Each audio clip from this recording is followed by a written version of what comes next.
சிவபெருமான் மருத்துவர்களில் அரசராக கருதப்படுகிறார். எனவே அவருடைய இன்னொரு பெயர் பகவான் வைத்தியநாதர்.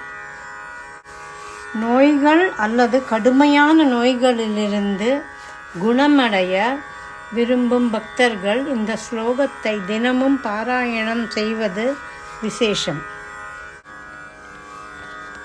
பாலாம்பிகேஷ வைத்யேஷ பவரோக ஹரேதி ச ஜபேன்னாமத்ரயம் நித்யம் மகாரோக நிவாரணம்.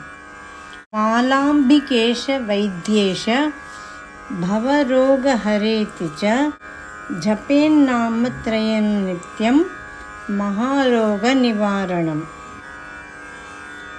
பாலாம்பிகேஷ வைத்யேஷ பவரோக ஹரேதி ச ஜபேன்னாமத்ரயம் நித்யம் மகாரோக நிவாரணம்.